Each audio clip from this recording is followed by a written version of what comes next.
ประสานราชรัฐทั่วทุกที่ สร้างสรรค์ความสามัคคีผูกมิตรไมตรีต่างชาติทั่วไปงานศิลปะและวัฒนธรรมเผยแพร่ประจำน้อมนำชาวไท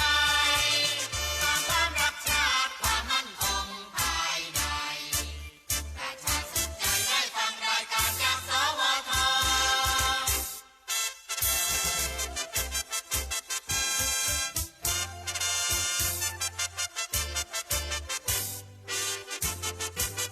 สถานีวิทยุกระจายเสียงแห่งประเทศไทย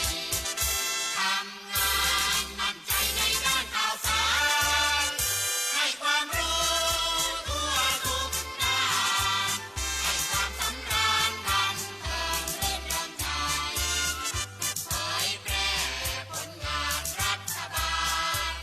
ด้วยราชการทั้งไกลและไกล สร้างเสริมระบอบประชาธิปไตยให้ชาวไทยเข้าใจอันดี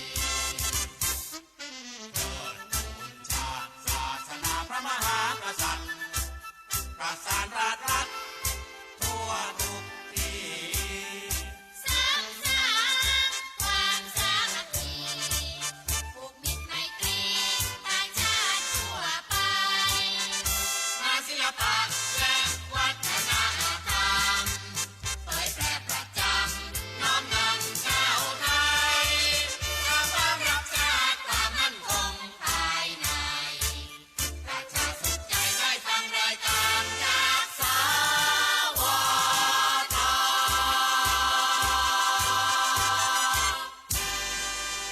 อรุณสวัสดิ์ค่ะท่านผู้ฟังที่นี่สถานีวิทยุกระจายเสียงแห่งประเทศไทยจังหวัดลำปางสถานีเพื่อบริการข้อมูลข่าวสารหน่วยงานภาครัฐและท้องถิ่นที่เชื่อถือได้ถูกต้องรวดเร็วพร้อมพัฒนาคุณภาพชีวิตประชาชนชาวลำปางให้ดีขึ้นอย่างยั่งยืนทำการส่งกระจายเสียงในระบบ FM ความถี่ 97 เมกะเฮิรตซ์จากอาคารห้องส่งเลขที่ 420 ถนนพหลโยธิน ตำบลหัวเวียง อำเภอเมือง จังหวัดลำปาง ตั้งแต่เวลา 5 นาฬิกาถึง 24 นาฬิกา เป็นประจำทุกวัน มีนางสาวเดือนอินตะเป็นผู้อำนวยการสถานี ช่างเทคนิคประกอบด้วย นายประสานทิมทอง นายแหลมเพชรนันตาแสง นายอิทธิพลปวงจันทร์ นายภูพิงพงศิริแสน และว่าที่ร้อยตรีอาทิตย์วรรณวารีสำหรับผู้ประกาศประกอบด้วย นางกาญจนาอินทา นายอมฤตจานุวี นางอัชราพรปวงจันทร์ และนางสาวชุติการเหล่าชัยค่ะ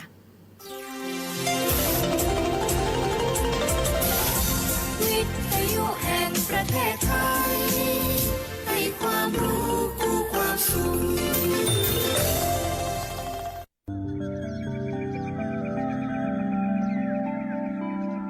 สถานีวิทยุกระจายเสียงแห่งประเทศไทยจังหวัดลำปาง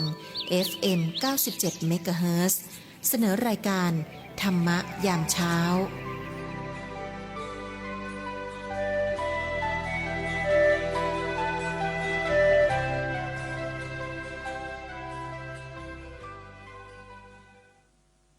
ในเวลาเป็นยามสุดท้ายแห่งราตรีที่เมื่อท่านผู้ฟังมีสติสัมปชัญญะ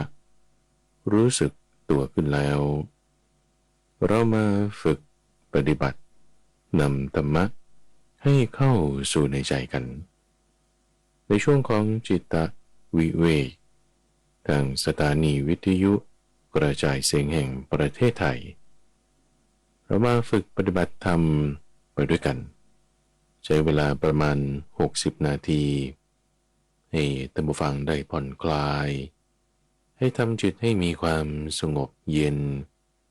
ตั้งไว้อยู่ในภายในเพื่อให้วันนี้ของเรานั้นเป็นวันที่ดีที่สุดดีที่สุดเริ่มจากในภายในดีที่สุดเริ่มจากในกายของเราหายใจออกท่านผู้ฟัง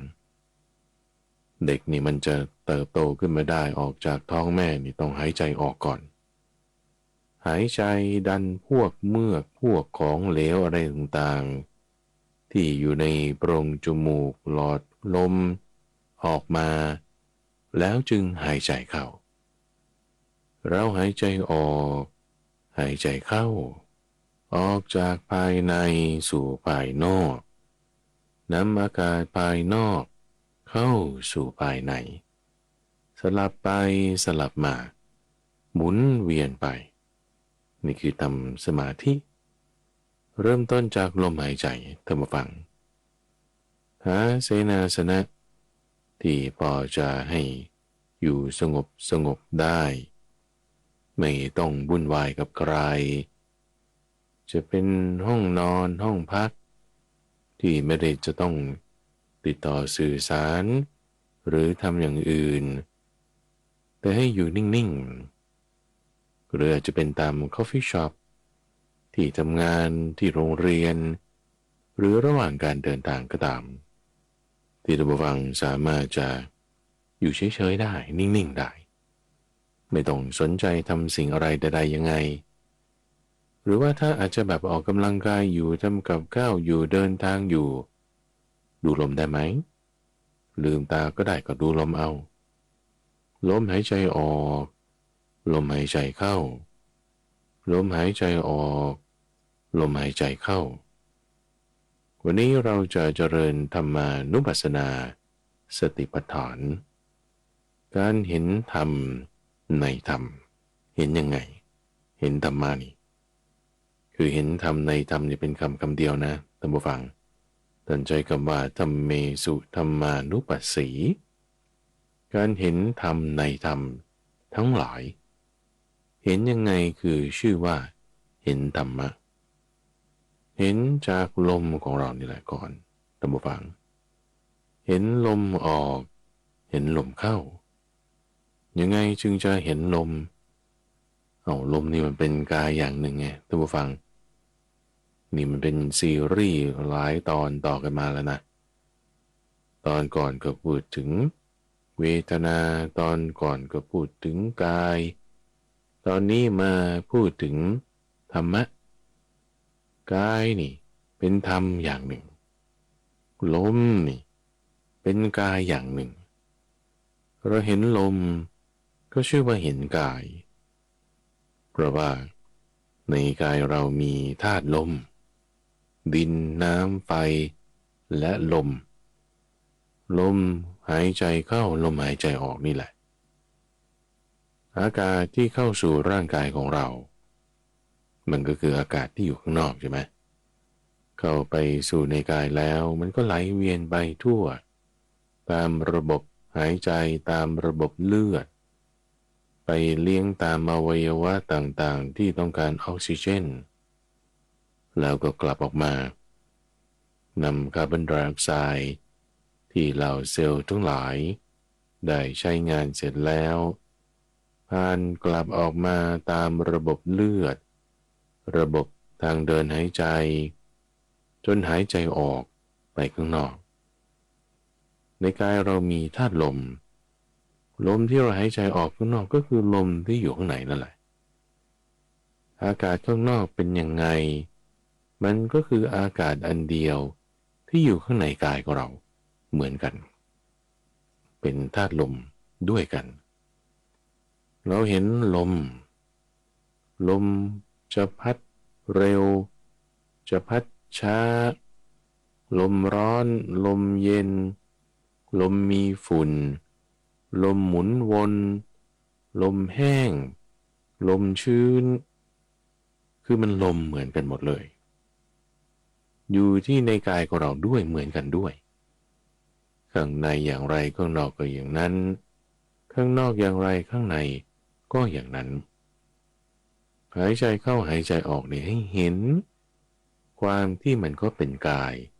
เหมือนกันเห็นความเหมือนกันตรงนี้เข้าใจตรงนี้คือเข้าใจด้วยปัญญาเห็นธรรมะข้อนี้ชื่อว่าเห็นธรรมในธรรมทั้งหลายนี่คือประการที่หนึ่งท่านผู้ฟังเห็นธรรมะแบบแรกผ่านทางกายได้ เข้าใจได้ว่ามันคืออันเดียวกันปัญญาเกิดธรรมะเกิดความเข้าใจเกิดความรู้ว่าสิ่งนี้เป็นธรรมชาติอย่างนี้อย่างนี้เข้าใจแล้วเกิดขึ้นแล้วเราตั้งสติไว้เวลาเราดูลมทั้งข้างนอกข้างในก็ตามมันผ่านอยู่ที่จุดเดียวนี่แหละท่านผู้ฟังคือในโพรงจมูกบริเวณที่เป็นจุดทางเข้าทางออกของลมหายใจลมหายใจที่เข้าที่ออกนั้นมันก็ตรงโพรงจมูกของเราเป็นทางเข้าทางออกของลมหายใจที่เขาจะต้องมีการผ่านพวกโพรงไซนัสที่จะต้องปรับอุณหภูมิกรองฝุ่นปรับความชื้นเพื่อให้อากาศที่เข้าไปสู่ปอดนั้นเป็นอากาศที่สามารถใช้งานได้ไม่เย็นไม่เป็นอันตรายต่อเนื้อเยื่อด้านในมีความชื้นที่เหมาะสมโพรงไซนัสนั้นจะเป็นตัวที่ปรับอากาศอาการต่างๆเหล่านี้ให้มีความเหมาะสมทั้งหายใจเข้าทั้งหายใจออกกายของเราเนี่ยมันจะมีการปรุงแต่งอะไรต่างๆหลายอย่างจากอากาศที่เข้าจากอากาศที่ออกคือเข้าเนี่ยมันก็ต้องปรุงแต่งออกเนี่ยมันก็ต้องปรุงแต่งทำไมถึงมีการปรุงแต่งของกายคนเรามันไม่เหมือนกันใช่ไหมล่ะร่างกายของมนุษย์นี่เป็นสิ่งที่มีชีวิตท่านเรียกว่าเป็นอินทรีย์นี่กำลังจะทำความเข้าใจในเฟสที่2นะเฟสที่2ขั้นตอนที่2ที่จะให้เห็นธรรมในธรรมผ่านทางลมหายใจอันแรกเราเข้าใจแล้วว่ามันเหมือนกันอยู่ลมในลมนอกในความที่เหมือนกันเนี่ยแต่มันมีการปรุงแต่งเพิ่มเติมขึ้นมาด้วยปรุงแต่งในกายของเราที่ลมเข้าไปเราอาจจะคิดว่ามันก็เข้าไปเนี่ยหายใจทางปากก็ได้เข้าพุทถึงปอดเลยรู้หรือเปล่าว่าหายใจทางปากไม่ดีนะ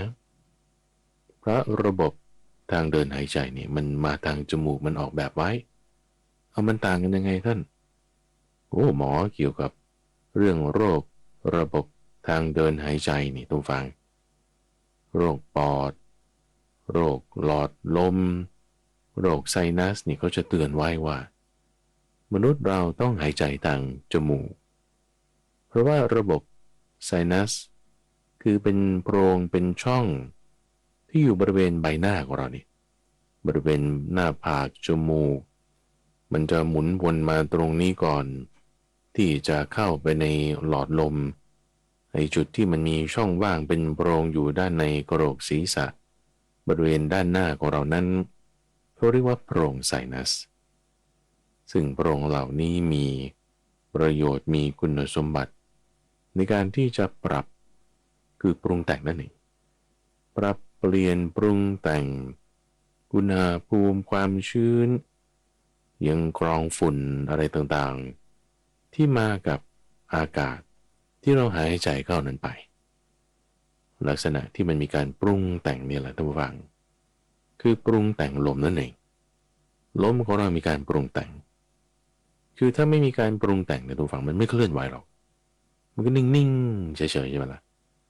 เอาแค่ว่ามันมีการเคลื่อนไหวมันก็มีการปรุงแต่งแล้วลมร้อนลมเย็นกับปรุงแต่งแบบเป็นพายุเป็นความกดอากาศอันนี้ภายนอกเนี่ยมีแน่นอนใช่ไหม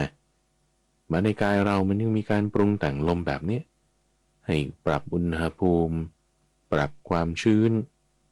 ด้วยระบบของโพรงไซนัส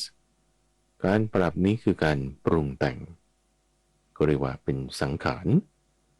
ปรุงแต่งลมก็คือปรุงแต่งกายเห็นการปรุงแต่งตรงนี้เห็นนี่คือเห็นด้วยปัญญาว่าไอ้ที่มันเหมือนกันเนี่ยมันไม่เหมือนกันก็มีนะคือพูดนี่ไม่ใช่ว่าแย้งกันนะท่านผู้ฟังเพราะว่าพระพุทธเจ้านี่ท่านกำหนดบทเพียรชนะมีความรัดกุมรอบคอบไม่หละหลวมคำหลังที่พูดมาทีหลังเนี่ย จะไม่แย้งกันกับคำที่พูดไว้ก่อนคำใดที่พูดก่อนแล้วก็จะมาลงรับกันกับคำที่พูดตามมาทีหลังได้ไม่แยกกันเป็นไปโดยประการอื่นทั้งจะมีการแยกแยะไว้ไงท่านผู้ฟังเราอย่าเหมาเพราะว่าอะไรที่มันเหมารวมๆเขาเรียกว่า generalization เนี่ยบางทีมันผิดพลาดได้แต่ต้องมีการแยกแยะกายส่วนที่เหมือนกันก็มีส่วนที่ต่างกันก็มีเวทนาสัญญาสังขารวิญญาณอย่างการเห็นจิตในจิตเห็นธรรมในธรรมหรือแม้แต่คำว่าจิตมโนวิญญาณจะไปเหมาว่ามันเหมือนกันคือส่วนที่มันเหมือนกันก็มีแต่ส่วนที่มันไม่เหมือนกันมันต่างกันก็มีนะให้ความเหมือนกันเราพูดกันไปแล้วว่ามันเหมือนกันตรงไหนเจาะมาเรื่องลมเจาะมาเรื่องกายการเห็นตรงนี้คือเห็นธรรมเห็นเหมือนกันแล้วก็ต้องเห็นที่มันต่างกันด้วยธรรมะนะมีทั้งส่วนเหมือนส่วนต่างเห็นด้วยปัญญาจึงจะเรียกว่าเห็นธรรมในธรรมอะไรคือที่มันต่างกันอุณหภูมิสังเกตเห็นไหมลมเข้าลมออกอุณหภูมิไม่เท่ากันลมออกนี่มันจะอุ่นกว่าร้อนกว่าลมเข้าไปบางทีร่างกายเรากำลังออกกำลังกายกำลังวิ่งอยู่ลมหายใจมันถี่บางทีมันห่างทำไมบางครั้งมันถี่มันห่างหรือมันยาวมันสั้นมันเร็วมันช้าก็ร่างกายเราต้องการอากาศตามปริมาณที่มันไม่เท่ากันถ้ามันต้องการเยอะต้องการมากมันก็จะถี่ขึ้นยาวขึ้นเร็วขึ้นแรงขึ้นถ้ามันต้องการน้อยมันก็จะห่างออกเบาๆแล้วก็ไม่ลึกมันก็อยู่ที่ว่าสภาพร่างกายเราต้องการแบบไหนการปรุงแต่งตรงนี้เรียกว่าการปรุงแต่งของกายมีกายสังขารการปรุงแต่งที่มันไม่เหมือนกันนี่นะเห็นด้วยปัญญานะเห็นว่ามันไม่เหมือนกันก็มีการเพ่งการดูการทำความเข้าใจการที่รู้ถึงตรงนี้ท่านผู้ฟังเห็นทั้งส่วนเหมือนส่วนต่างนี่มันจะเริ่มทำให้เราเข้าใจถึงว่าแบบมันไม่เหมือนกันนะคือถ้าเราจะพอใจว่ามันเหมือนกันหรือถ้าเราจะไม่พอใจว่ามันเหมือนกันต่างกันมันก็มีต่างกันแล้วเราจะไม่พอใจว่ามันต่างกันหรือจะพอใจว่ามันต่างกันเหมือนกันมันก็มีเห็นทั้งสองด้านเราจะพอใจหรือไม่พอใจหรอเห็นด้วยปัญญามันจะไปพอใจหรือไม่พอใจได้ไงเห็นกายสังขารแบบนี้เห็นการปรุงแต่งของลมแบบนี้คือชื่อว่าเห็นธรรมะอย่างนี้เห็นธรรมะจากลมหายใจท่านผู้ฟังออกเข้าออกเข้าออกแล้วไม่เข้าเป็นไงขั้นที่3ถ้ามีแต่ลมหายใจออกอย่างเดียวในปอดมันจะเหลืออะไรล่ะท่านผู้ฟังไม่ได้มันก็ตายดิก็ใช่แล้วแต่ออกอย่างเดียวไม่เข้ามันก็ตายใช่ไหมล่ะลมนี่หรือถ้าเข้าอย่างเดียวแล้วไม่ออกมันจะไปเข้าอย่างเดียวได้ไงปอดมันก็แตกเลยมันมีซี่โครงรัดอยู่มันแตกไม่ได้มันก็แน่นตึ๊บแน่นตึ๊บเอาลมเข้าอย่างเดียวไม่ออกมันก็ไม่ได้นะมันก็ต้องไหลเวียนออกมาไม่งั้นก็ตายเข้าอย่างเดียวไม่ออกก็ตายออกอย่างเดียวไม่เข้าก็ตายการปรุงแต่งนี่มันก็ประหลาดถ้าไม่ปรุงแต่งมันก็ไม่ได้ชีวิตอินทรีย์ก็ไม่ตั้งอยู่การปรุงแต่งมันจึงมีแต่ดูฟังรู้หรือไม่ว่า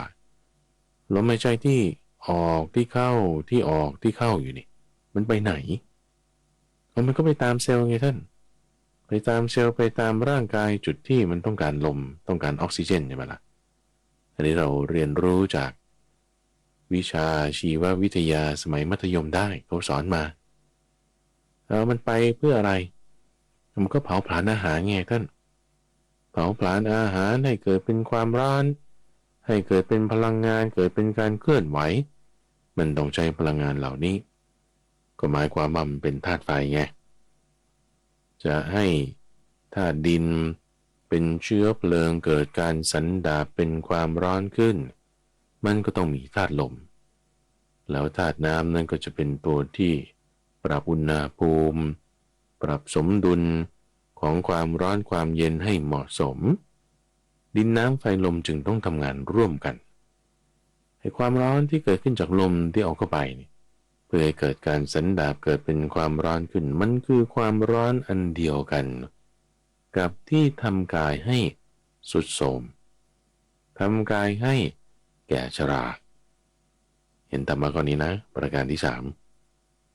ประการที่สามเห็นธรรมในธรรมจากลมหายใจ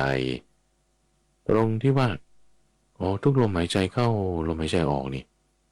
เราแก่ลงนะกายของเราเนี่ยมันระงับลงนะคำว่าระงับลงเนี่ยหมายถึงใกล้ความตายเข้าไปทุกลมนะระงับไงคือตายแอ้งแม่งเลย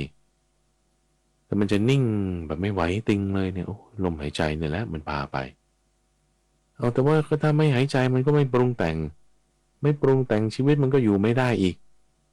ก็ใช่แล้วถ้ามันไม่มีการปรุงแต่งมันก็ไม่เป็นอินทรีย์คือชีวิตขึ้นมาแต่การปรุงแต่งเนี่ยมันก็ทำให้การปรุงแต่งเนี่ยมันระงับลงไปในตัวเพราะระบบของมันเป็นอย่างนี้คือระบบร่างกายเราเป็นอย่างนี้คือเกิดมาปุ๊บก็วนไปสู่ความตายเกิดตายเกิดลมหายใจออกหายใจเข้าหายใจออกมันวนไปอย่างนี้วัฏจักร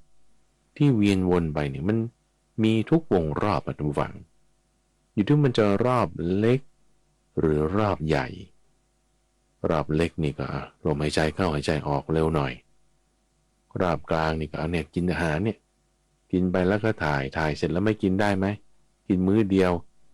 แล้วก็อยู่ไป3 ปีไม่ได้วันรุ่งขึ้นก็ต้องกินอีกแล้วก็ถ่ายอีกวันรุ่งขึ้นก็ทำไงก็กินอีกเดี๋ยวก็วนรอบเหมือนกันวนรอบรายวันแต่ละปีผ่านฤดูฝนฤดูร้อนฤดูหนาวผ่านไปเนี่ยก็แก่ลงทุกรอบจนรอบใหญ่เนี่ยคือรอบของชีวิตนี่ก็ใช่อีกเหมือนกันปรุงแต่งยังไงมันก็ต้องระงับไปอย่างนั้นเราเห็นการปรุงแต่งแล้วให้เห็นการระงับของการปรุงแต่งนั้นด้วยนี่ประการที่3นะท่านผู้ฟังนะประการที่1คือเห็นความเหมือนกันว่ากายคือลมคือกายเห็นด้วยปัญญานั่นคือเห็นธรรมในธรรมประการที่2เห็นการปรุงแต่งของกายมันไม่อยู่นิ่งมันเปลี่ยนแปลงไปมามีการปรุงแต่งเห็นการเปลี่ยนแปลงเห็นความไม่เหมือนเห็นความต่างแล้วก็เห็นธรรมในกายในลมต่อมาอีกว่าที่มันปรุงแต่งเนี่ยมันจะไปสู่ความระงับสักวันใดวันหนึ่งตอนนี้เองก็ดูเหมือนกันละเราสังเกตดูเนี่ยจิตเราสงบลงไปในตัวท่านผู้ฟังจิตใจเป็นอย่างไรมันก็มีผลต่อกายเหมือนกันตรงที่ว่าการปรุงแต่งของกายเราก็จะระงับลงกิจกรรมทางกายมันจะเบาบางลงระงับลงอัตราการใช้ลมหายใจก็จะน้อยลงลมหายใจก็จะแผ่วเบาลงหรือถ้าดูรอบใหญ่หายใจออกหายใจเข้ากายเราก็จะเข้าสู่ความระงับนั่นคือความตายสักวันใดวันหนึ่งเห็นความระงับของกายทั้ง2ในยานี้นั่นคือประการที่3ทำการศึกษาฝึกฝนให้เห็นการปรุงแต่งทางกายระงับแบบนี้คือมันอาจจะไม่ได้ระงับต่อหน้าต่อตาเราเช่นว่าลมหายใจเบาลงก็ตามนะบางคนอาจจะแบบขับรถอยู่ทำนั่นนี่อยู่แต่ให้เข้าใจด้วยปัญญาเพ่งเฉพาะถึงลมหายใจที่เข้าที่ออกสังเกตดูด้วยแง่มุมนี้ว่าลมนี้มันจะเข้าสู่ความระงับมันกำลังเข้าสู่ความระงับ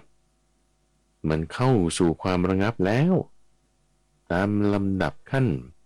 ของเขาแม้แต่ว่าในตัวมันเองออกเข้าเนี่ยเวลาออกมันออกอย่างเดียวที่ไหนล่ะคนจะหายใจออกไม่ได้เดี๋ยวปอดแหกไม่ได้มันก็ต้องเข้า ตอนที่ว่าท้ายๆของลมหายใจออกมันจะหยุดไปนี่มันจะเข้ามันต้องหยุดนิดหนึ่งนั่นก็ระงับของลมหายใจออกหรือลมหายใจเข้าคุณจะหายใจเข้าฟื้นแบบไม่หยุดเลยเหรอมันก็ไม่ได้มันก็ต้องระงับไปตอนท้ายๆเนี่ยนะอันนั้นก็ระงับแล้วกายระงับนะนั่นน่ะลมหายใจเข้านะมันก็ต้องหยุดถึงจุดที่มันหยุดบางคนอาจจะปอดใหญ่หน่อยใช่ไหมอาจจะแบบว่าใช้เวลาได้เยอะนี่ก็แบบมันก็ต้องเป็นหน่วยวินาทีนะทุกฝั่งก็อาจจะเป็นหน่วยนาทีแต่มันต้องมีจุดที่มันจะบางไประงับไปเบาไปจนหยุดไปแล้วก็ต้องเปลี่ยนเป็นออกตามจังหวะของกำบังลมที่ดันเข้าดันออกอยู่นั่นก็ระงับเลยระงับในส่วนของลมเข้าหรือลมออกนั้นๆเห็นความระงับนี้ประการที่3ไม่ว่าจะวงรอบเล็กหรือวงรอบใหญ่การเห็นกายที่ระงับอย่างนี้เรียกว่าการเห็นธรรมในธรรมทั้งหลายธรรมะมันมีหลายข้อไงไล่มาตั้งแต่1 2 3นี่มันทั้งหลายแล้วเนี่ยเราเห็น3อย่างมันยังมีต่อไปอีกตัวฟังเวลาเราสังเกตดูลมออกลมเข้าลมออกลมเข้า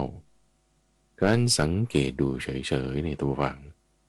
เรียกว่าสติแปลว่าการระลึกได้การระลึกถึงลมเข้าลมออกนั่นคือการมาสังเกตดูลมที่เข้าลมที่ออกพอเรามีสติตั้งไว้อยู่ตรงไหนในที่นี้คือลมหายใจความเพลินไปตามอารมณ์ความรู้สึกเสียงภาพความคิดนึกมันจะลดลงทำไมท่านก็มันตรงข้ามกันไงความเพลินตรงข้ามกับสติคือความระลึกได้ถ้าระลึกได้ก็คือไม่ลืมไงแต่นึกไม่ได้มันก็ลืมใช่ไหมล่ะแต่พอนึกได้ก็คือไม่ลืมก็คือไม่เผลอก็คือไม่เพลินไงความไม่เพลินก็คือสติไงแต่ถ้าเพลินก็คือเผลอก็คือลืมก็คือระลึกไม่ได้ไงระลึกถึงลมไม่ได้ลืมไปนั้นก็เพลินไปแล้วแต่ถ้าเรานึกถึงลมได้อันนั้นก็ไม่เพลินแล้วไงพอเรานึกถึงลมได้ความเพลินความเผลอไปตามอารมณ์ความรู้สึกคิดนึกมันจะเบาบางลงคือเผลอเพลินนี่ไม่ได้หมายความว่าคุณจะไม่รับรู้นะคนละอย่างกันนะผู้ฟังบางคนก็รับรู้แต่ไม่เพลินเพราะว่าเขานึกถึงลมไม่ลืมนึกถึงลมไปด้วยในขณะที่เขาได้ยินเสียงข้าพเจ้าไปด้วยหรือมีความคิดนึกเรื่องอื่นได้ผ่านมาแต่ก็ไม่ลืมลมอันนั้นคือมีสติไม่เพลินพอเราไม่เพลินอาจจะมีความคิดนึกเรื่องอื่นต่างๆผ่านมาได้ยินภาพเห็นเสียงได้กลิ่นของสัมผัสที่มันถูกไหมล่ะเอาไม่เพลินนะมันไม่ไปตามช่องทางเหล่านั้นหรอกเสียงมันจะเข้าตาได้ไงมันไม่ได้เพราะเราไม่ได้ใส่ใจมันอยู่แล้วใช่ไหมล่ะเราใส่ใจแต่ลมพอไม่เพลินไปไม่เผลอไปจิตเป็นยังไงระงับลงสิท่านระงับลงเลยจิตก็ระงับลงกายระงับอยู่แล้วนะ2 นัยยะตามที่ว่าไปจิตก็ระงับด้วยทำไมจิตมันถึงระงับลงได้นะเอาก็เพราะว่ามันไม่ได้แส่สายซุ่มซ่ามเผลอเพลินเซาะแซะเจาะแจ๊ะไปตามเสียงตามภาพไงเราทำไมถึงไม่เป็นอย่างนั้นนะเอาก็เพราะมันมีสติไงมันไม่เพลินไปไอ้ความที่จิตระงับลงเนี่ยท่านผู้ฟังเขาเรียกว่ามันจะแบบว่าเริ่มเป็นสมาธิจิตเริ่มเป็นสมาธิมีการปรุงแต่งของจิตระงับลงคือจิตที่แบบว่ามันจะไปแส่สายหาสิ่งนั้นสิ่งนี้เนี่ยเรียกว่าเป็นการปรุงแต่งของจิตที่ก็จะออกมาในรูปแบบของการรับรู้เป็นวิญญาณหรือความหมายรู้เป็นสัญญาหรือเป็นความคิดนึกทำอารมณ์นั่นนี่ แต่พอเราแบบว่ารู้อยู่แต่ว่าแบบก็ไม่สนใจนะพอเราไม่ตรีตรึกใส่ใจไปทางไหนจิตเราก็ไม่น้อมไปทางนั้นพอจิตเราไม่น้อมไปทางไหนสิ่งนั้นก็จะอ่อนกำลังลงมีพลังลดลงเสียงภาพอะไรต่างๆที่มันแบบว่าจะมาให้เราได้เข้าไปเพลิดเพลินอะไรต่างๆนี่ด้วยความที่เราก็ไม่ได้ใส่ใจไปในมันแต่ใส่ใจอยู่กับลมนี่สิ่งเหล่านั้นก็จะลดพลังลงในการที่จะดึงเราเข้าไปหาเข้าไปเกลือกลั้วในสิ่งนั้นลดลงลดลงเบาบางลงเบาบางลงนั่นก็คือระงับลงระงับลงจิตจึงมีความสงบระงับจิตเนี่ยนะท่านผู้ฟังมันไม่ใช่แบบว่าสิ่งที่เป็นตัวเป็นก้อนๆแล้วก็จับได้แล้วก็ตั้งตรงนั้นมันก็อยู่ตรงนั้นเนี่ยมันไม่เป็นอย่างนั้นเนี่ยแต่จิตนี่เป็นนามท่านผู้ฟังสิ่งที่แบบว่าเป็นรูปแล้วพอจะละเอียดบอกแทนได้ก็อากาศอย่างนี้แหละคุณจะจับอากาศคุณจะจับเมฆยังไงอะจะเอามือจับปุ๊บเอามันไม่เป็นตัวให้เราจับคุณจะปั้นกลมๆแล้วก็ตั้งไว้เดี๋ยวมันก็หายไประเหยไปบ้างโดนความร้อนจากมือลำก็ระเหยหมดแล้วโอ้ยมันไม่ได้เป็นอย่างนั้นด้วยซ้ำแต่มันเป็นน้ำอะยังไงมันถึงจะจับมันได้ล่ะบีบตรงนี้ปุ๊บมันก็ไหลวุดไปตรงนั้นจะจดจ่องนี้ปุ๊บมันก็ยิ่งบังคับไม่ได้เลยเราจะทำสมาธิทำจิตให้สงบไม่ใช่ด้วยการข่มขีไม่ใช่ด้วยการห้ามไม่ใช่ด้วยการบังคับไม่ใช่ด้วยการปรุงแต่งหรือโดยเฉพาะยิ่งไม่ใช่ด้วยความอยากแต่ต้องด้วยความสงบระงับด้วยการที่ระงับการปรุงแต่งด้วยการไม่ข่มขีบังคับแต่ให้มีสติตั้งไว้บุคคลผู้มีสติตั้งไว้จะทำสัมมาสมาธิให้เกิดขึ้นได้ตามว่าสมาธิก็คือความที่จิตเป็นอารมณ์เดียวนี่แหละจิตเป็นอารมณ์เดียวตั้งมั่นไว้นั่นคือเพราะเราตั้งสติขึ้นทำไมมันถึงมันหล่นลงตั้งไว้อยู่แบบนี้ได้ทั้งที่เราไม่ได้บอกว่าบีบจับปั้นมันขึ้นมาเพราะสตินะเพราะสติเพราะลมหายใจ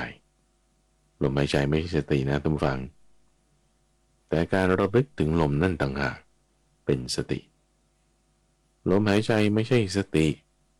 แต่การที่จิตมาระลึกถึงลมนั่นคือสติเพราะฉะนั้นจิตลมสติให้อยู่ด้วยกันลมจิตสติพอเราอยู่ด้วยกันแล้วมันเป็นไงทุกอย่างมันระงับลงสิจิตเป็นสมาธิสิจิตตสังขารก็ระงับลงการปรุงแต่งของจิตก็ระงับลงเห็นไหมเห็นรู้เฉพาะเห็นจิตด้วยนี่เห็นจิตด้วยรู้เฉพาะข้อนี้ด้วยนั่นแล้วมันจึงเป็นการเห็นธรรมในธรรมทั้งหลายด้วยเห็นความที่จิตนั้นระงับลงเห็นแล้วรู้แล้วนั่นชื่อว่าเห็นธรรมในธรรมทั้งหลายนั่นคือประการที่สี่ท่านผู้ฟังเห็นลมก็เห็นจิตด้วย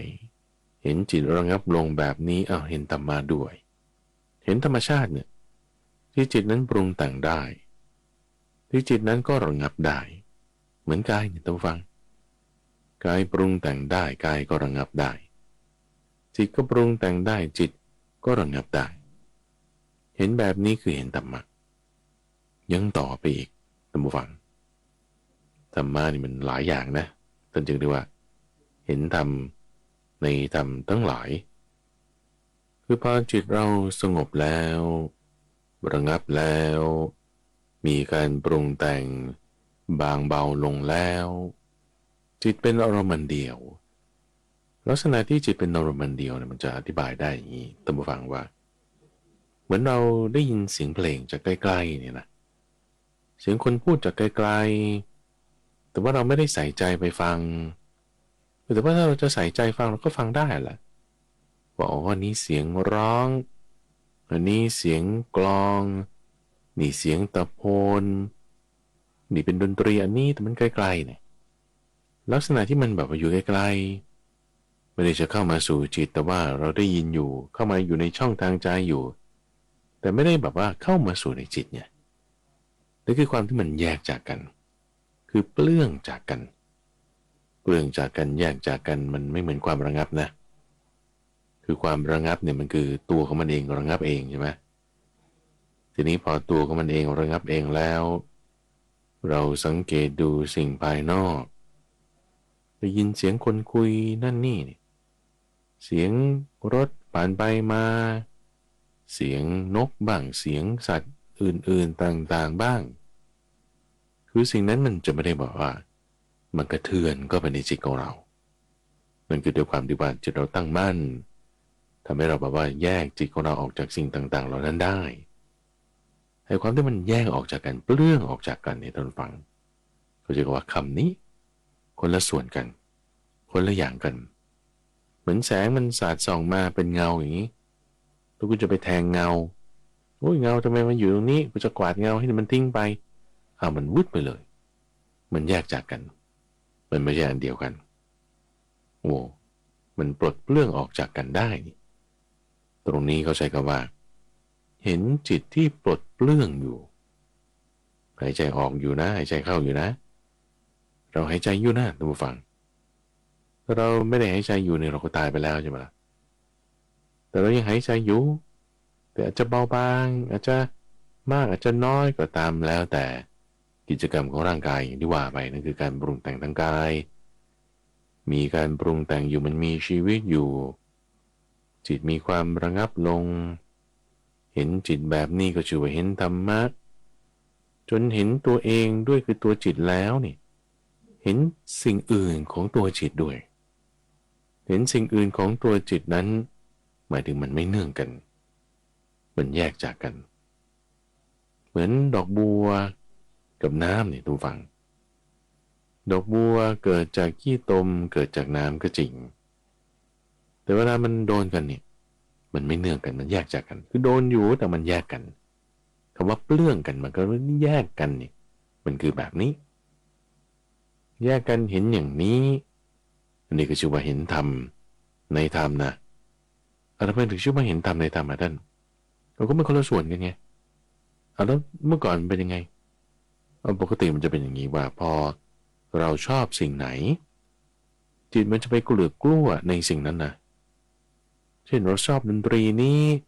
เราชอบอาหารนี้แหมชอบรสนี้ชอบฟังเสียงนี้พอเขาพูดมาร้องมาเล่นมาให้เราชิมมาเนี่ยแม่มันชอบเนี่ยจิตมันก็ไปกลัวคลุกคลีเลยกลัวนี่คลุกคลีคือเพลินไปไงเพลินไปลุ่มหลงไปบางทีก็จะโดยโมหะด้วยว่าฉันมีสติอยู่นะแต่ก็เพลินไปนั่นแหละมีสติแบบด่าคนใช่ไหมมันจะไปใช่ที่ไหนมันก็มีสติไม่เต็มที่มันก็ไม่ถูกแต่ว่าถ้าเรามีสติเต็มที่จริงๆเราไม่ด่าคนหรอกที่ด่าได้นะเพราะว่าจิตมันกลัวไปบ้างเผลอไปบ้างไงคือไม่ละเอียดไงยังไม่เป็นอินทรีย์ภาวนาชั้นเลิศนะแต่ถ้าเลิศจริงๆตรงฝั่งมันแยกออกจากกันเนี่ยเหมือนดอกบัวใบบัวโดนน้ำโดนอยู่แต่ว่าไม่เนื่องกันมันแยกกันหรือแม้แต่ความเกลียดก็ตามความไม่ชอบใจเนี่ยเมื่อสักครู่พูดถึงความชอบใจก็เข้าไปคลุกคลีเกลือกลัวเลยความคลุกคลีเกลือกลัวนั้นก็อยู่ในความโกรธด้วยเหมือนกันเพราะว่าถ้าไม่พอใจมันก็อันเดียวกันอยากที่จะไม่ได้อย่างนั้นจิตมันก็ไปเหมือนกันดูฝั่งจิตมันก็ไปในลักษณะที่ว่าเกลือกลัวไปตามความไม่พอใจเหมือนกันดูฝั่งเดี๋ยวมันไปอย่างนั้นเพราะอะไรเพลินไปลืมลมไปเพลินไปมันก็ไม่เปลื้องกันไม่แยกจากกันแต่พอเรามีสติแล้วจิตสงบระงับแล้วจิตเป็นอารมณ์เดียวแล้วเห็นสิ่งภายนอกเนี่ยมันก็แยกกันไปอย่างที่ว่ามันไกลๆกันมันห่างจากกันท่านเปรียบเทียบถึงลักษณะนี้ท่านฟังว่างูลอกคราบเนี่ยท่านฟังงูลอกคราบ หรือชักดาบออกจากฝักหรือเราดึงหญ้ายอดออกจากไส้ปล้องของมันเป็นลักษณะเดียวกันกับที่ว่าจิตปรุงแต่งไปตามสิ่งนั้นนี้ไม่เราแยกมันออกมาจิตนี่ก็อันหนึ่งเสียงภาพอะไรต่างๆก็ส่วนหนึ่งแยกออกจากกันก็เหมือนกับคราบงูกับงูไงคือมันคนละอย่างหรือฝักมีดกับมีดก็คนละอย่างแต่มันติดกันอยู่ก็จริงแต่คนละอย่างหรือไส้ของหญ้าปล้องกับตัวหญ้าปล้องดึงออกมามันก็คนละอันกันจิตเปลื้องจากสิ่งต่างๆได้เป็นแบบนี้คนละอย่างกันทำแล้วเห็นแล้วเห็นด้วยอะไรนี่ทำไมมันถึงแยกกันได้นี่เอาแยกกันได้นี่ต้องมีปัญญานะท่านผู้ฟังเราจะวางอะไรได้ระงับอะไรได้นั่นคือด้วยปัญญานะเอาแล้วปัญญาเกิดตรงไหนนี่ท่านปัญญาก็เกิดตรงความรู้ที่เราเห็นลมนี่ไงสติสัมปชัญญะนี่แหละมันจึงทำให้เกิดปัญญานี้ปัญญานี่ไม่ได้หมายถึงว่าแบบต้องคิดวิเคราะห์แยกแยะคือนั้นก็ใช่ส่วนหนึ่งหรือว่าจะต้องแบบ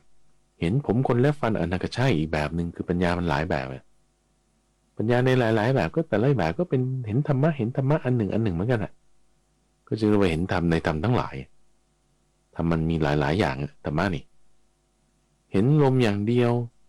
ก็ชื่อว่าเป็นการเห็นธรรมในธรรมเกิดปัญญามันจึงแยกกันได้ไง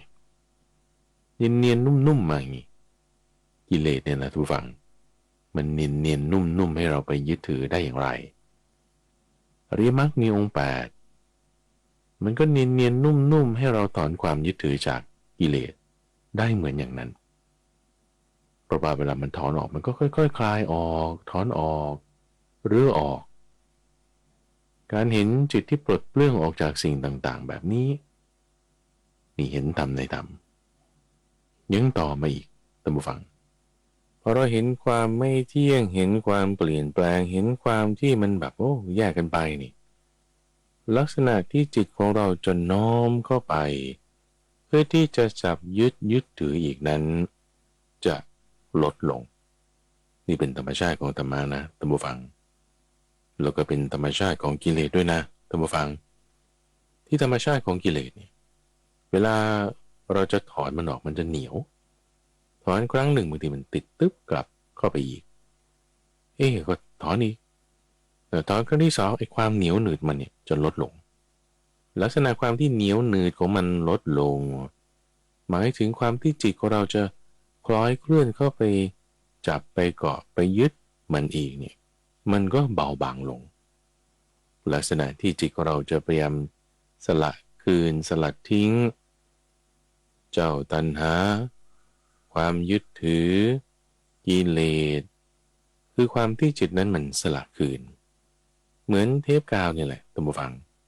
สกอตเทปเนี่ยเราถอดดึงออกมาจากตลับมันแล้วก็ติดเทปลงไปใช่ไหมมันก็เหนียวอยู่ทีนี้พอเราดึงออกติดใหม่ดึงออกติดใหม่ครั้ง2ครั้งแรกบางทีมันอาจจะยังติดดีอยู่แต่พอ3ครั้ง4ครั้งนานไปมันเหนียวลดลงจนกระทั่งว่าหลุดออกได้เลยเหมือนกันตำวังจิตของเรานี่ไล่เรียงมานะเราเห็นธรรมโดยความที่เห็นลมผ่านทางกายมีการปรุงแต่งของกายมีการปรุงแต่งของจิตทำการปรุงแต่งของกายให้ระงับทำการปรุงแต่งของจิตให้ระงับเห็นแล้วจิตมีความระงับลงสงบเย็นลงความที่จิตมันแยกออกจากสิ่งเหล่านั้นก็เกิดขึ้นเป็นวิโมกข์เป็นความแยกออกจากกันเป็นวิมุตติคือความพ้นนี่คือมันก็ว่ามันแยกออกแล้วทีนี้ถ้าเราเผลอสติเมื่อไหร่บางทีลืมลมหรือว่าออกจากสมาธิแล้วแม่ก็ยังจะไปกินไปเที่ยวไปดื่มไปเล่นถ้าเจอเพื่อนชั่วเพื่อนไม่ดีไปทางโน้นไอ้ความที่จิตพอเราได้วิโมกข์คือความพ้นวิมุตติคือความปลดเปลื้องออกมันจะทำให้ค ความที่เราจะยินดีพอใจในความปรุงแต่งของกายความปรุงแต่งของจิตความปรุงแต่งไปตามทางตาหูจมูกลิ้นและกายนั้นมันจะลดลงเป็นธรรมชาติอันหนึ่งท่านผู้ฟังที่ว่าอะไรก็ตามที่เราฝืนมันจะต้านอะไรก็ตามที่เราฝึกเราทำมันจะดีขึ้นเหมือนกันที่ว่ากิเลสเนี่ยถ้าเราฝืนพยายามบีบคั้นบีบบังคับมันจะยิ่งต้านแต่ถ้าเราไม่ฝืนมันไม่ฝืนนี่คือไม่ใช่ว่าปล่อยตามนะไม่ฝืนไม่ตามแต่ตั้งสติไว้เดี๋ยวมันอ่อนกำลังลงเองเราไม่ส่งจิตไปทางไหนสิ่งนั้นมันก็อ่อนกำลังไงเราไม่ตรึกไปทางไหนจิตมันก็ไม่ส่งไปทางนั้นแหละจิตเราไม่ส่งไปทางไหนสิ่งนั้นก็อ่อนกำลังพอเราไม่ส่งจิตไปตามเรื่องเสียงความคิดนึกต่างๆสิ่งนั้นก็อ่อนกำลังไปจิตเราส่งไปทางไหนสิ่งนั้นก็มีพลังนะเราตรึกไปทางไหนจิตเราก็ส่งไปทางนั้นจิตเราไปทางไหนสิ่งนั้นก็มีพลังในที่นี้จิตเรามาอยู่กับลมคือกาย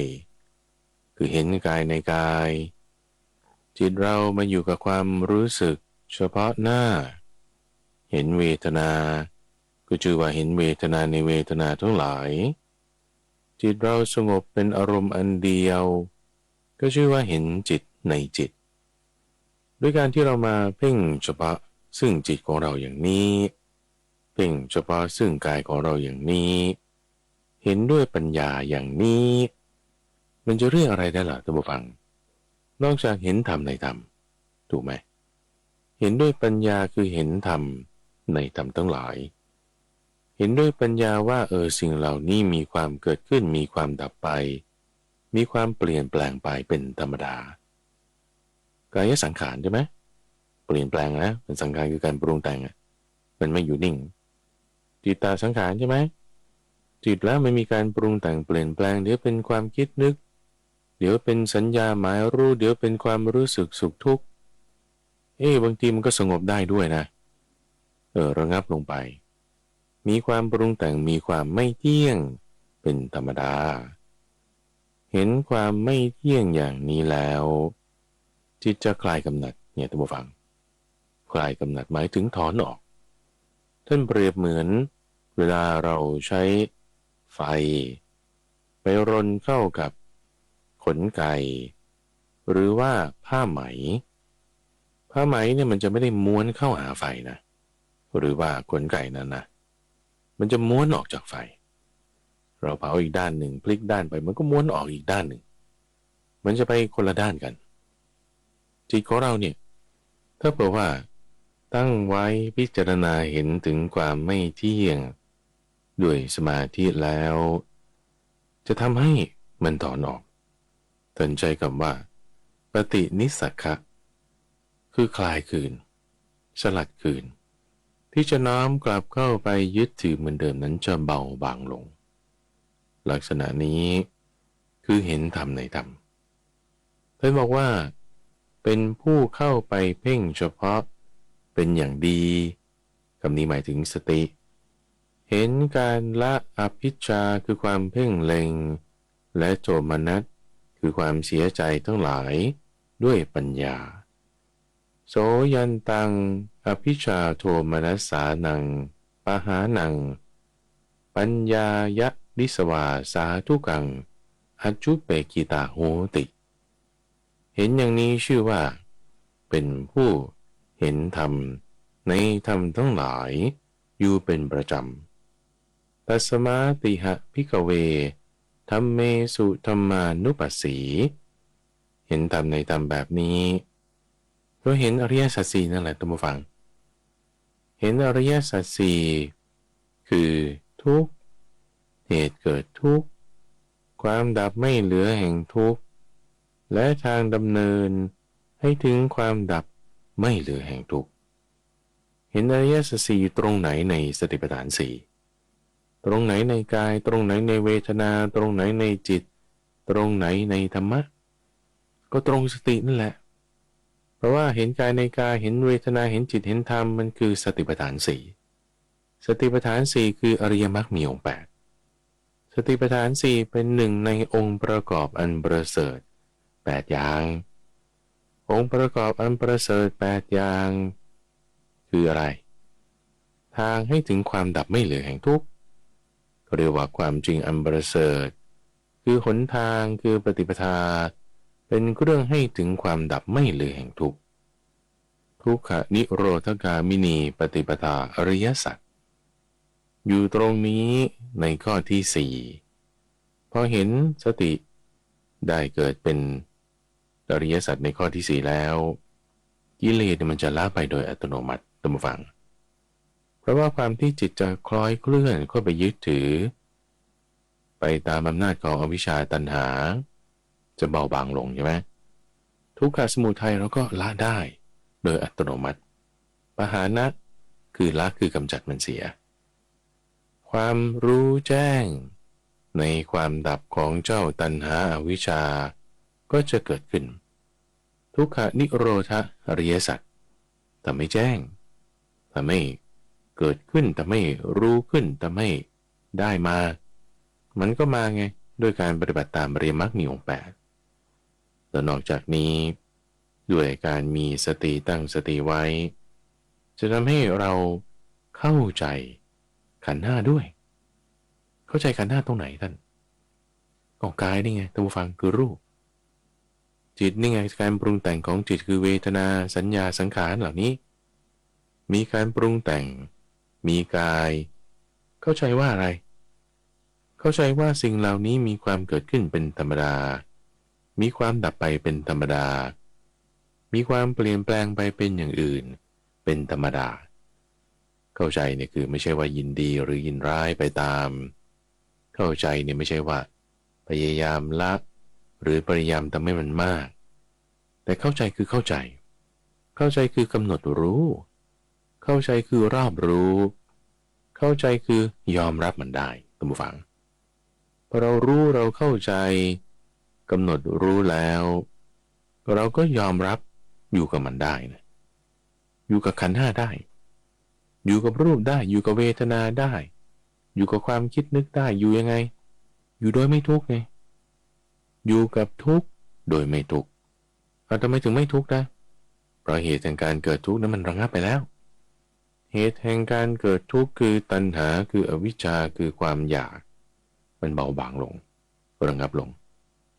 ได้ไงนะก็ปฏิบัติตามอริยมรรคมีองค์8ในที่นี้คือเราเริ่มต้นจากสติพอเรามีสติอยู่กับลมจิตใจเราไม่ยินดีไปตามไม่ยินร้ายไปตามจิตเป็นอารมณ์มันเดียวตัณหามันก็เบาบางลงลดลงเกิดความเข้าใจในรูปกายเกิดความเข้าใจในความรู้สึกความคิดนึกในใจเข้าใจแล้วก็ไม่ยึดถือโดยความเป็นตัวตนคือความยึดถือเบาบางลงความยึดถือเบาบางลงแล้วเราเห็นมันโดยตามสภาพความเป็นจริงว่ามันเกิดอย่างนี้ดับอย่างนี้ทุกอย่างนี้สุขอย่างนี้ก็เสียเป็นอย่างนี้ก็ดีเป็นอย่างนี้รู้แล้วเป็นยังไงก็อยู่กันได้สิอยู่กันได้ยอมรับกันได้อยู่กับมันได้อยู่กับทุกข์ได้โดยไม่ทุกข์อริยสัจสี่ก็เกิดขึ้นจากการที่เราเจริญสติปัฏฐานทั้ง4อริยสัจสี่คือส่วนของมรรค8ตรงไหนท่านผู้ฟังคือพอเราตั้งสติด้วยสติปัฏฐาน4ใช่ไหมจิตสงบระงับเป็นอารมณ์เดียวนั่นคือเป็นสัมมาสมาธิ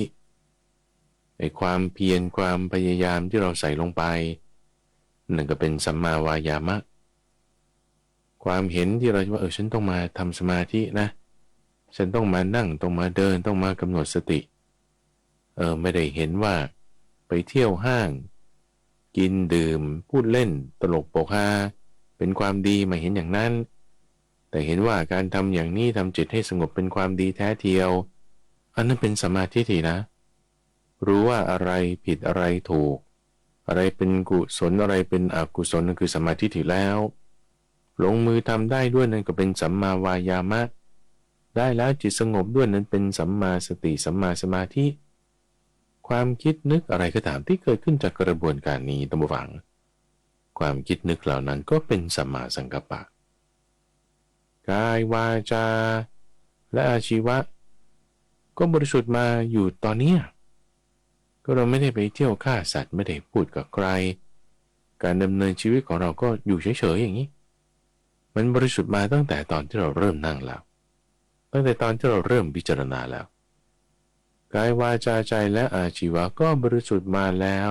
แต่เดิมทีเดียวรวมไปรวมมานับนี้ได้8แล้วนะ2อย่างแรกคือสัมมาทิฏฐิสัมมาสังกัปปะอันนี้ได้ละ3อย่างถัดมาคือสัมมาวาจาสัมมากัมมันตะสัมมาอาชีวะอันนี้ก็ได้ด้วยเพราะบริสุทธิ์มาอยู่ตั้งแต่แรกแล้วสัมมาวายามะสัมมาสติสัมมาสมาธิก็ทำอยู่ตอนนี้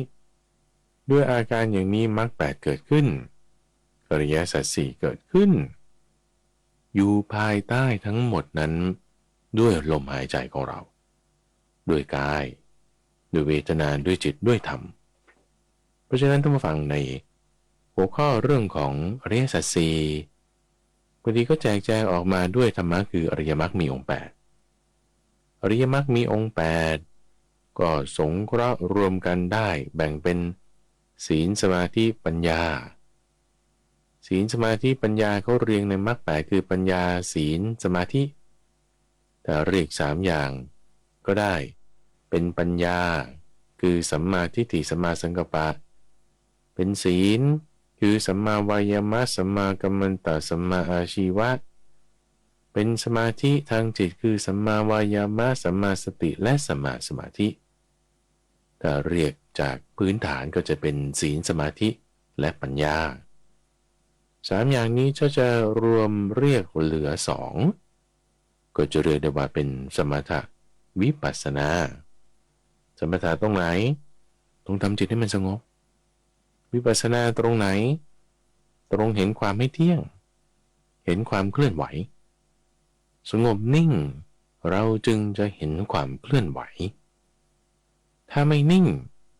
มันจะเห็นสิ่งต่างๆไม่เที่ยงเคลื่อนไหวได้อย่างไรไอ้ที่นิ่งๆนั่นแหละมันก็ไม่เที่ยง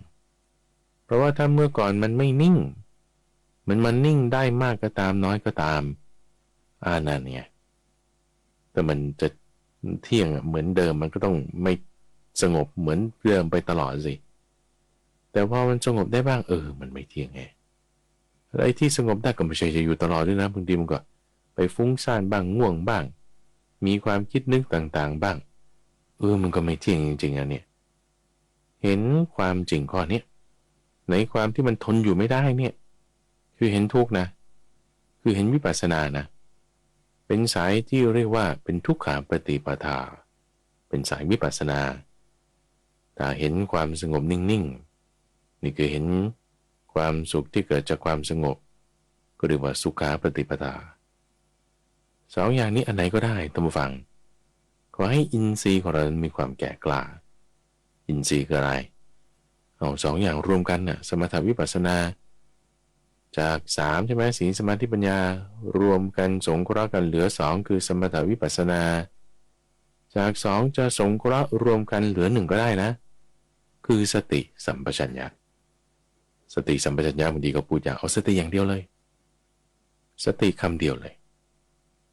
เวลาเขาจะเตือนสติกันนี่เขาหายใจลึกๆหายใจลึกๆหายใจลึกๆ2-3 ครั้งหายใจลึกๆ2-3 ครั้งตั้งสติไว้ลูกตั้งสติไว้ตั้งสติไว้หมายถึงไงเรานิ่งๆไงเราจะเห็นความเคลื่อนไหวโดยรอบนิ่งๆคือสมถะเห็นความเคลื่อนไหวเห็นความไม่เที่ยงโดยรอบนั่นคือวิปัสสนาเราตั้งสติไว้หายใจลึกๆนี่ศีลสมาธิปัญญาอยู่ตรงนี้อริยมรรคมีองค์8อยู่ตรงนี้อริยสัจ4ก็อยู่ตรงนี้อยู่ในกายของเรานี้ทุกฝังกว้าง1 ศอกหนา1 คืบสูง1 วากายใจนามรูป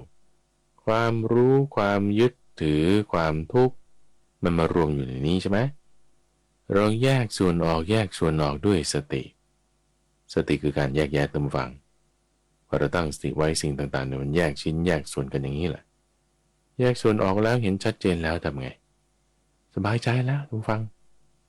จิตใจเราสงบนิ่งเย็นรักษาไว้ให้ดีเลยให้เรารักษาจิตที่สงบอย่างนี้ไว้ให้เป็นอย่างดีทำอย่างเป็นธรรมชาติไม่ต้องบังคับทำอยู่อย่างต่อเนื่องจะนั่งก็ให้มีสติอยู่กับลมท่านผู้ฟังจะลุกขึ้นเดินไปไหนก็ให้อย่าลืมลมจะหยุดฟังรายการวิทยุนี้แล้วไปทำสิ่งอื่น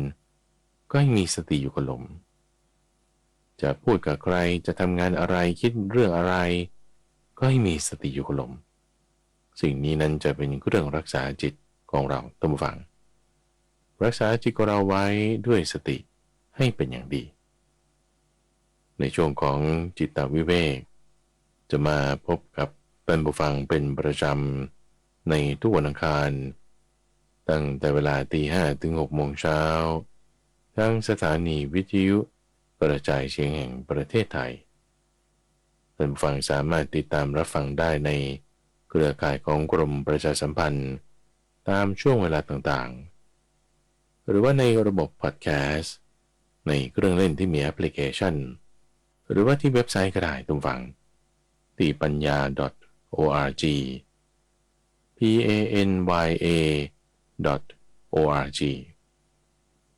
รายการนี้จัดโดยมูลนิธิปัญญาภาวนาซึ่งมีข้าพเจ้าพระมหาไพบูลย์อาภีปุณโญเป็นผู้ดำเนินรายการแล้วพบกันใหม่ในวันพรุ่งนี้เจริญพร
สถานีวิทยุกระจายเสียงแห่งประเทศไทยและเครือข่ายทั่วประเทศเสนอข่าวต้นชั่วโมงรู้เร็วรู้จริงเกาะติดทุกสถานการณ์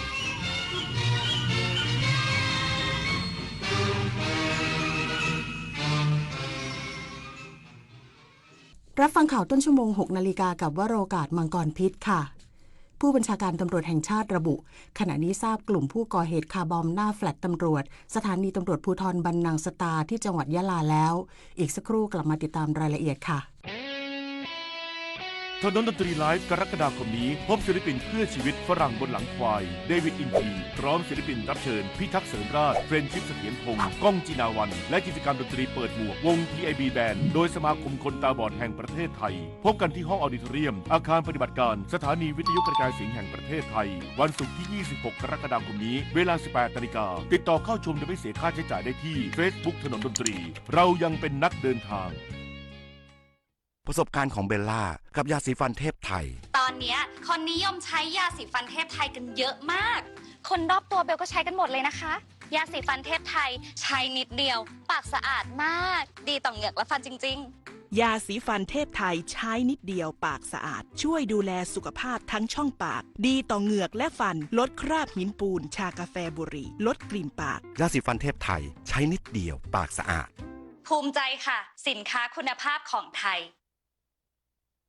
โอ้ยต้องเสียเวลาไปอีกวันหน้าเลยทำไมล่ะก็มีธุระจะต้องไปย้ายทะเบียนบ้านนะสินี่ไม่ตามเทรนเลยนะ เดี๋ยวนี้เขามีบริการดิจิทัล ID ไม่ต้องไปทำถึงที่เขตแล้ว เอกสารก็ไม่ต้องเตรียมทำทางออนไลน์ได้เลย จริงดิ จริงสิทั้ง